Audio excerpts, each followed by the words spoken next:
Hello friends, आप सभी का स्वागत है मैथ्स फन वाई सीट में।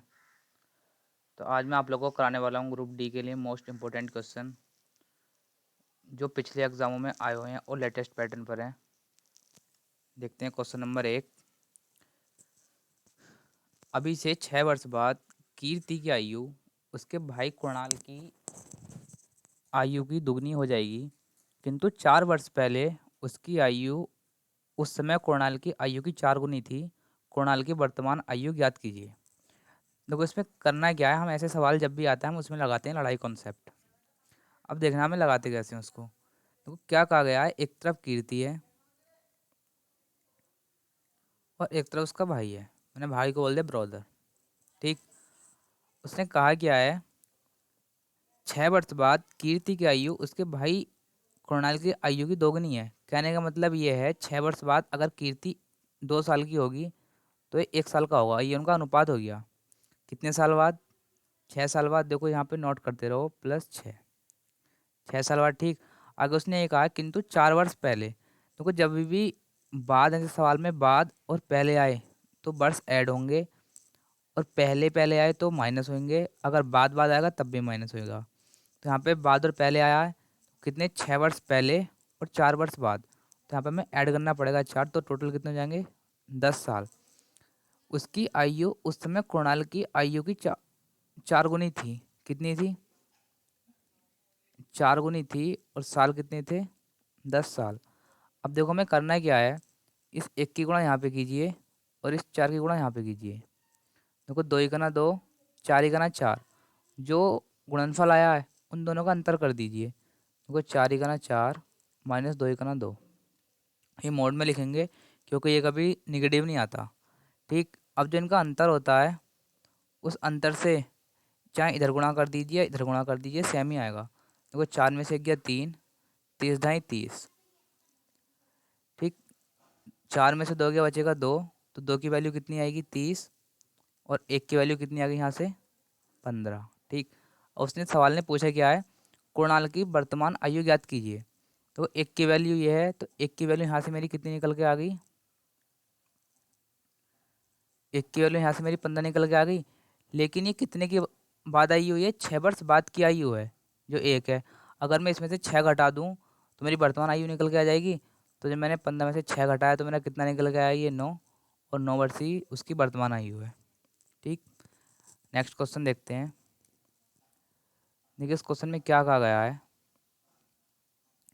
किसी व्यक्ति और एक 230 मीटर लंबी ट्रेन के बीच की दूरी 115 मीटर है। यदि वह व्यक्ति 9 किलोमीटर प्रति घंटा की चाल से ट्रेन की ओर आ रहा है तो 60 किमी प्रति घंटा की चाल से चल रही ट्रेन उस व्यक्ति को कितने समय में पार करेगी। देखो जब भी कभी ट्रेन का सवाल आए तो दूरी जो होती है वो हमेशा ऐड होती है, चाहे ट्रेन एक साइड को चले या अलग अलग साइड को चले, दूरी हमेशा ऐड होती है। और जो चाल होती है, अगर वो एक साइड को चल रहे हैं तब माइनस होगी, और आमने सामने चल रहे हैं तब चाल प्लस होगी। ठीक। अब यहाँ पे कहा क्या गया है, देखो 230 मीटर लंबी ट्रेन है और 115 मीटर दूरी है। तो यहाँ पे मैं दोनों दूरी ऐड करनी पड़ेंगी। जब मैंने 230 में 115 ऐड किया, कितना आएगा? ये 5, और 3 और 1 4, और 2 और 1 3। तो मेरी टोटल दूरी कितनी हो गई? 345। और देखो स्पीड कितनी हो रही है, 60 किलोमीटर प्रति घंटा की चाल से ट्रेन चल रही है और 9 किलोमीटर प्रति घंटा की चाल से आदमी चल रहा है। टोटल कितनी हो गई है? 69। अब देखो किलोमीटर प्रति घंटा में मुझे इसको मीटर प्रति सेकंड में बनाना है, तो मैं 5/18 से गुणा कर दूंगा। 18 इसके नीचे आएगा तो मैं 18 यहाँ ना लिख के सीधे ऊपर गुणा कर रहा हूँ इसकी। ठीक। थोड़ा शॉर्ट करने के लिए 18 को यहाँ से मिटान रहा हूँ। अब देखो इसको 5 से काट लीजिए। 5 छंग 30, कितने बचे? 4 होगा 45, 5 नहीं 45। 69 से 69 कट गया, मेरा कितना निकल के आया? 18 सेकेंड। तो वो कितनी दूरी में दूरी कंप्लीट कर लेंगे? 18 सेकेंड में। नेक्स्ट क्वेश्चन देखते हैं। देखिए इस क्वेश्चन में क्या कहा गया है, 12,500 के अंकित मूल्य वाली एक वस्तु पर 2 क्रमागत छूट दी गई हैं, जिनमें से पहली छूट 14 से 1/2% है। अंत में यह वस्तु 9,405 में बेची गई दूसरी छूट कितने प्रतिशत है? देखो पहले 14 से ही 1/2 का फ्रैक्शन बना लीजिए। कितना दे रखा है ये? 14 से ही 1/2। तो 14 दूनी 28 और 1 29/2।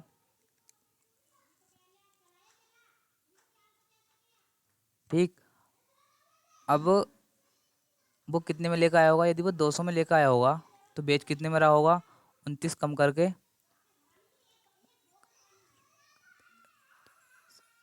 171 में बेच रहा होगा। ठीक है, ये पहली छूट हो गई। और जो दूसरी छूट है वो कितनी हो गई? x से बाई।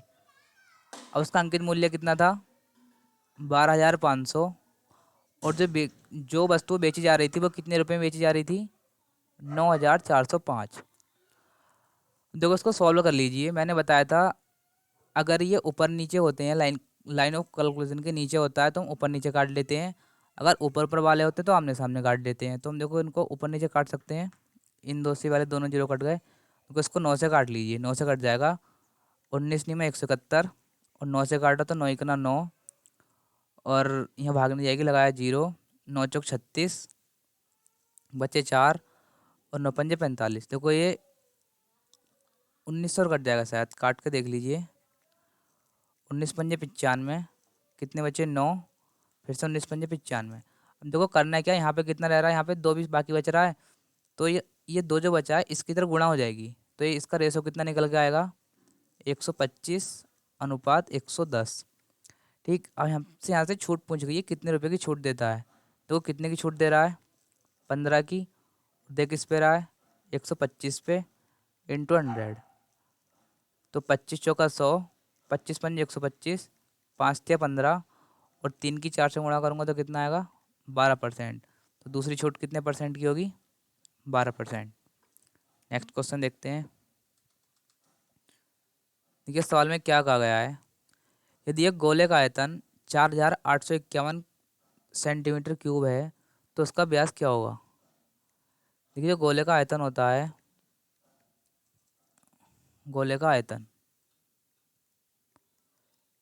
गोले का आयतन कितना होता है? ये होता है 4/3 पाई आर की क्यूब। मुझे आयतन कितना दे रखा है? 4851 इक्वल टू 4/3।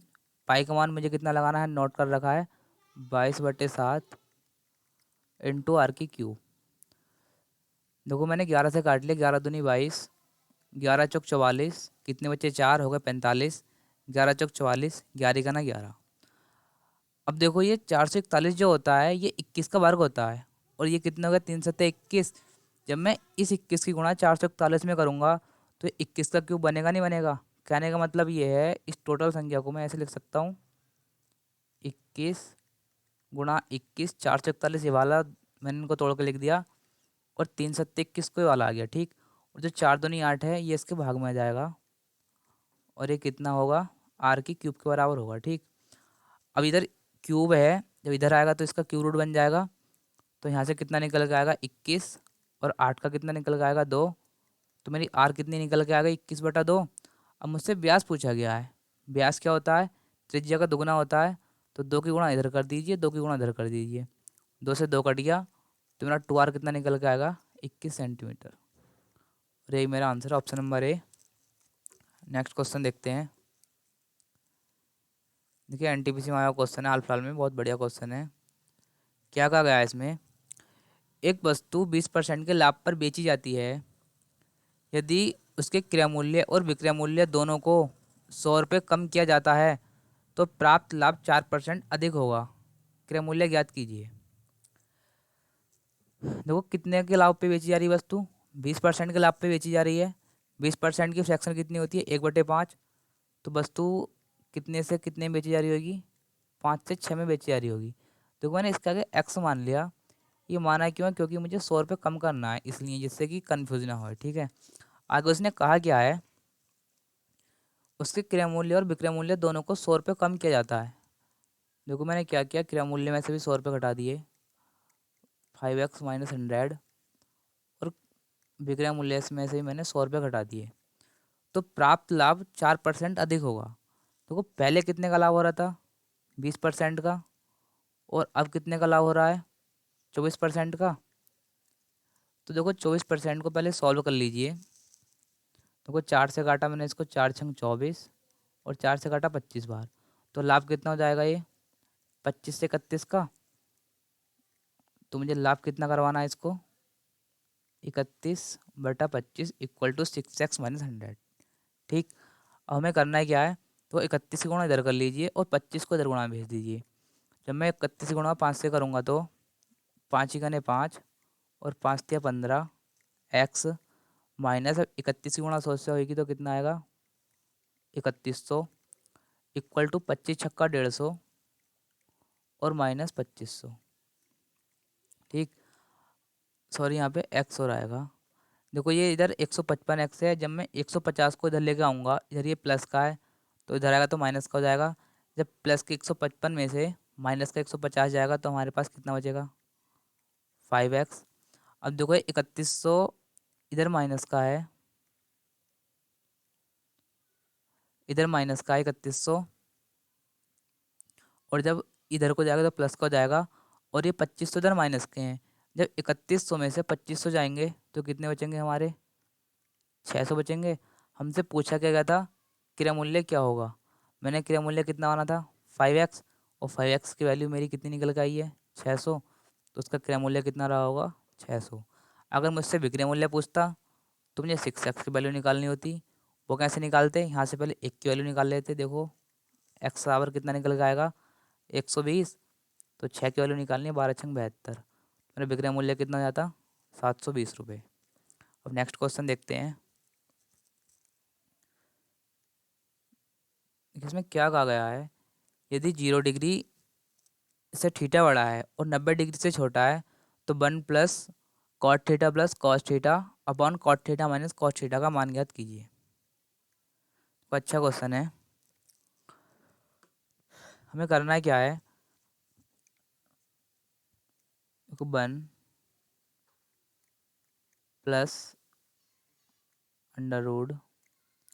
तो कॉट, मैं डायरेक्ट कर सॉल्व करना स्टार्ट कर रहा हूँ, क्वेश्चन नहीं लिख रहा। ठीक। मैं कॉट थीटा को ऐसे लिख सकता हूँ cos theta upon sine theta, इसको ऐसे रहने दीजिए कॉस थीटा। उसको रूट थोड़ा और बड़ा लगा लीजिए, कितना बड़ा कर रहा हूँ उसको। ठीक। ऐसे ही मैंने यहाँ पे कर लिया cos theta upon sine theta और माइनस कॉस थीटा। देखो मैं इसकी गुणा यहाँ पे करूँगा।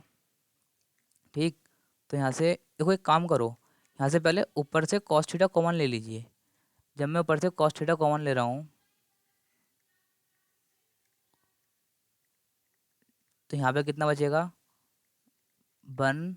1/साइन थीटा, और यहाँ बच जाएगा +1। और यहाँ पे भी ऐसे कितना बचेगा, जब मैंने यहाँ से कॉस थीटा बाहर ले लिया तो यहाँ बचेगा 1/साइन थीटा और -1। देखिए इस कॉस थीटा से वाला कॉस थीटा कट जाएगा। अब मेरे पास यहाँ पे कितना बचा, ओनली ये बचा 1/साइन थीटा +1 अपॉन 1/साइन थीटा -1।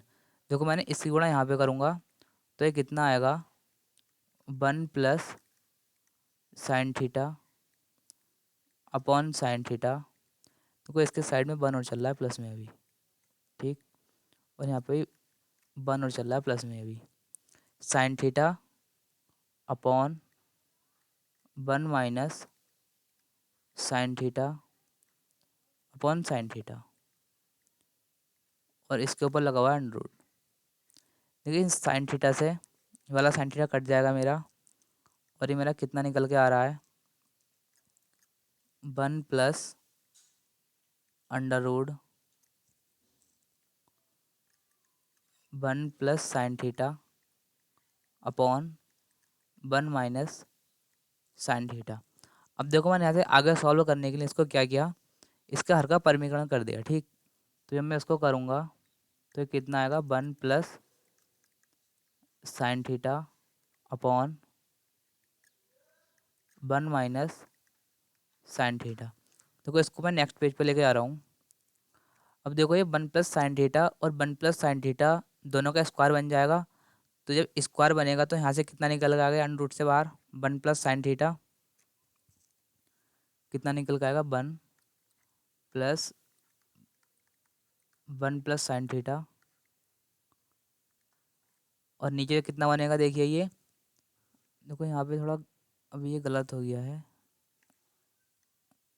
ये 1 यहाँ पे नहीं होगा ठीक, क्योंकि ये बटे के ऊपर है। और यहाँ से कितना बनेगा, 1 - sin θ का होल स्क्वायर, सॉरी ये बनेगा 1 - sin² θ। तो कोई एक प्रॉपर्टी होती है, प्रॉपर्टी होती क्या है, 1 - sin² θ बन जाएगा। ये होता किसके बराबर है, ये होता है cos² θ के बराबर। तो यहाँ पे नीचे मेरा कितना आ रहा है, 1 - sin²θ। तो क्या मैं 1 - sin² θ की जगह cos² θ रख दूंगा, और ये अंडरूट में है तो वहाँ से मेरा निकल के कितना आएगा, ओनली cos θ। ठीक, अब मैंने क्या किया आगे, 1 + 1/cos θ प्लस sin θ/cos θ। मैंने इसको खोल के लिख दिया, तो क्या आएगा, 1 + देखो 1/cos θ कितना होता है, sec θ, और sin θ/cos θ कितना होता है, tan θ। और यही मेरा आंसर है, ऑप्शन नंबर डी।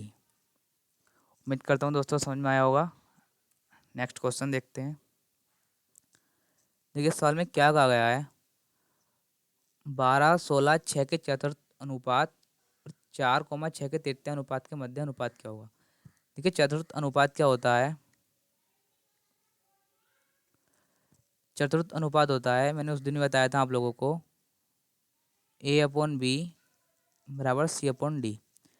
देखो एक मान कितना दे रखा है, 12/16 इक्वल टू 6 मैंने इसको मान लिया x। ठीक, देखो 6 से मैंने काटा इसको 2 बार, 6 दूनी 12, 2 से काट दिया 8 बार, तो मेरा 8 x का मान यहाँ से कितना निकल के आ गया, 8। ठीक, उसने आगे क्या कहा है, और 4, 6 का तृतीय अनुपात, तृतीय अनुपात का फॉर्मूला कितना होता है, तो वो होता है B² / A। ठीक, मेरा b कितना दे रखा है, 6×36, और a कितना दे रखा है, 4। 4 से काटा कितना निकल के आ गया, ये 9। आगे उसने पूछा के मध्य अनुपात कितना होगा, कहने का मतलब ये है 8 और 9 के मध्य अनुपात क्या होगा, तो 8:9 ही होगा, क्योंकि कोई संख्या कॉमन नहीं है तो कोई कटेगा नहीं। तो आंसर कितना निकल के आएगा मेरा, 8:9। नेक्स्ट क्वेश्चन देखते हैं। एक साथ काम करते हुए ए, बी और सी एक कार्य को 3 दिन में पूरा कर सकते हैं। इसी कार्य को ए 24 दिन में तथा बी 6 दिन में पूरा कर सकता है। इसी कार्य को अकेले सी कितने दिन में पूरा कर सकता है। अच्छा क्वेश्चन है। देखिए ए प्लस बी प्लस सी कितने दिन में कंप्लीट कर रहे हैं इसको, 3 दिन में। और अकेला ए कितने दिन में कंप्लीट कर रहा है इसको, 24 दिन में। और अकेला बी कितने दिन में कंप्लीट कर रहा है इसको, 6 दिन में। अब देखो हमें ऐसे सवाल में करना क्या होता है, जितने दिन दे रखे होते हैं इनका एलसीएम ले लीजिए और वो इसका टोटल काम बन जाता है। ठीक, अब जब मैंने इसका एलसीएम लिया सब संख्या होगा तो कितना है मेरे पास, 24 निकल के आ गया। वो टोटल काम कितना कर रहे हो, कितना काम रहा होगा, टोटल 24 रहा होगा। अब ये टोटल इनके दिन दे रखे हैं, ए प्लस बी प्लस सी 3 दिन में करते हैं, ए अकेला 24 दिन में करता है, बी 6 दिन में करता है। जब मैं इनके दिन से इस काम को भाग दूंगा तो इनकी एफिशिएंसी निकल के आती है हमारी। तो जब मैंने ए प्लस बी प्लस सी की एफिशिएंसी निकाली यहाँ से, तो ये कितना आ गया, ये 3×8 = 24। और जब ए की निकाली तो 24×9 = 24, और जब बी की निकाली तो 6×4 = 24। अब देखिए कहा इसमें है क्या, ए प्लस बी प्लस सी की एफिशिएंसी टोटल कितनी निकल के आ रही है मेरे पास, 8। ए की कितनी निकल के आ रही है, 1। और बी की कितनी निकल के आ रही है, 4। अगर मैं इसमें से ए बी की घटा दूं तो मेरे पास सी की निकल के आ जाएगी। तो ए और बी की कितनी है, 4। सॉरी, ए और बी की कितनी आ रही है टोटल, 4 और 1 5। अगर 5 को मैं 8 में से घटाऊंगा तो मेरी सी की एफिशिएंसी कितनी निकल के आ जाएगी, 3। सवाल ने हमसे पूछा क्या है, इसी कार्य को अकेले सी कितने दिनों में पूरा कर सकता है। देखो टोटल कार्य कितना माना था मैंने, 24। और किससे कराना है, सी से। तो 3×8 = 24 कितने दिन में निपटा देगा सी, अकेला 8 दिन में कंप्लीट कर लेगा। नेक्स्ट क्वेश्चन देखते हैं दोस्तों। देखिए सवाल में क्या कहा गया है, हरी ने वार्षिक ब्याज 10% की दर पर एक निश्चित राशि एक्स का निवेश किया। यदि निवेश साधारण ब्याज यदि निवेश साधारण ब्याज देता है और 4 साल के अंत में प्राप्त कुल राशि 21,000 है तो एक्स का मान कितना है। देखिए हमें मिश्रधन दे रखा है और हमसे पूछा क्या गया है, मूलधन पूछा गया है। देखो जब भी कभी आए ऐसे सवालों में मूलधन को 100 मानते हैं। मैंने पीछे बताया होगा कितना मानते हैं, 100। ठीक, अगर मान लीजिए मैं 100 रुपये लेके गया था, ठीक है, और मुझे 20 रुपये का ब्याज मिल गया, तो जब मैं इस 100 में 20 में जोड़ूंगा इस ब्याज को, तो मेरा मिश्रधन बन के आ जाएगा, नहीं आ जाएगा, टोटल कितना, 120 रुपये। ऐसी सेम ये है सवाल इसी कंडीशन पर आधारित। तो उसने कहा क्या है, 10% की दर से एक निश्चित राशि एक्स का निवेश करता है। यदि निवेश साधारण ब्याज देता है तो 4 साल में, देखो 10% है और कितने साल के लिए, 4 साल के लिए। तो देखिए इसको इस तरीके से समझिए आप, साधारण ब्याज का फॉर्मूला कितना क्या होता है, P/R/T। तो आर के साथ में परसेंटेज लगा दीजिए, हम नीचे नहीं लिख रहे, ठीक है। अब मुझे कहा क्या है, मेरे पास आर और टी का मान दे रखा है, ठीक, और मुझसे पी पूछा गया है। ना ही मुझे साधारण ब्याज दे रखा है, ना ही मिश्रधन दे रखा है। तो कहने का मतलब ये है, जो मेरा मिश्रधन होता है वो साधारण ब्याज प्लस मूलधन के बराबर होता है, ठीक। और यहाँ से जब मैं निकालूंगा तो सीधे सीधे जो आर और टी का मान होता है, R/T, वो मेरा सीधे सीधे ब्याज होता है। कहने का मतलब ये है, यहाँ पे जब मैं 10 की गुणा 4 से करूँगा तो 10 चौक 40, ये मेरा कितना हो गया, 40% ब्याज हो गया। और मैंने 100 क्या मान रहा हूँ, मैं यहाँ पे 100 मूलधन मान रहा हूँ। 100 ही मूलधन मानना कहीं भी कैसा भी सवाल है उसमें, ठीक है। तो जब मैं इसमें 100 जोड़ूंगा तो कितना हो जाएगा ये, 140। 140% जो हो गया मेरा, ये टोटल मिश्रधन हो गया। और मिश्रधन मुझे सवाल में दे कितना रखा है, 21,000 दे रखा है। मुझसे वैल्यू किसकी पूछी गई है, एक्स का मान। एक्स का मान कहने का मतलब मूलधन। मूलधन कितना था, 100 रुपये। अब देखो यहाँ से मैंने एक की वैल्यू निकाली, देखो एक, जीरो से जीरो कट गया, 14 से काटा, 14 का ना 14, बचे 7, 14×5 70, जीरो। तो मेरी 1% की वैल्यू कितनी आ गई, 150। मुझे निकालनी किसकी है, 100 की। दो यहाँ चिपकाइए, दो यहाँ चिपकाइए, तो 100% की वैल्यू कितनी आ गई मेरे पास, 15,000 रुपये। ऑप्शन नंबर डी, यही मेरा आंसर है। नेक्स्ट क्वेश्चन देखते हैं। देखिए बोर्ड मार्क्स पर आधारित क्वेश्चन है और आजकल एक ग्रुप डी में क्वेश्चन आ भी रहे हैं। क्या कहा गया क्वेश्चन में,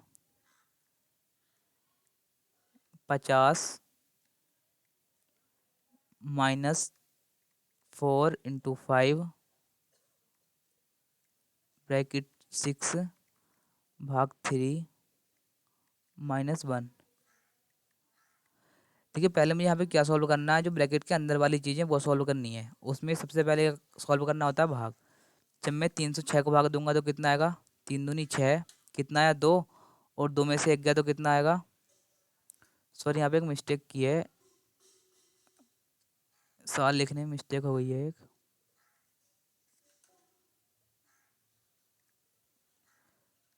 इंटू की 50 -4 × 5 प्लस था यहाँ पे, +6। तो भाग के लिए मैं 3 को सीधे नीचे लेकर आ रहा हूँ और ये माइनस मुझे कितना दे रखा है, -1। देखो 3 से काटा, 3×2 = 6, 2 में से 1 जाएगा, कितना बचेगा, 1, प्लस। अब देखो भाग के बाद मुझे क्या सॉल्व करना है, गुणा। तो 4 की गुणा मैंने 5 से करी तो कितना आएगा ये, 4×5 = 20 और -50। देखो प्लस प्लस का टोटल कितना हो गया, 51। 51 में से 20 जाएगा तो कितना बचेगा, 31। ऑप्शन नंबर सी, यही मेरा उत्तर है। नेक्स्ट क्वेश्चन देखते हैं। देखिए सवाल में क्या कहा गया है, यदि 480 के 12.5% का ई% 72 है तो ई का मान क्या है। तो 480 का, तो 12.5 की फ्रैक्शन कितनी होती है, 1/8 का ई%। देखो ई और मैंने परसेंट के लिए नीचे लगा दिया 100, और ये मुझे कितना दे रखा है, 72। देखिए इस जीरो से वाला जीरो कट गया, और 8 छंग 48। 1 मिनट, कितनी बार कट गया है? 8 छंग 48। 6 से मैंने इसको काट दिया, 12 छंग 72। अब देखो नीचे कितना बचा हुआ है? 10। यहाँ भाग में इधर जाएगा तो गुणा में हो जाएगा। जब 12 गुणा 10 से होगी तो कितना निकल के आएगा? 120। ई कॉन कितना निकल के आ गया मेरे पास? 120, ऑप्शन नंबर बी। यही मेरा आंसर है। दोस्तों उम्मीद करता हूँ ये सवाल अच्छे समझ में आए होंगे। अगर वीडियो पसंद आई हो तो चैनल सब्सक्राइब कीजिए और वीडियो लाइक कीजिए। धन्यवाद।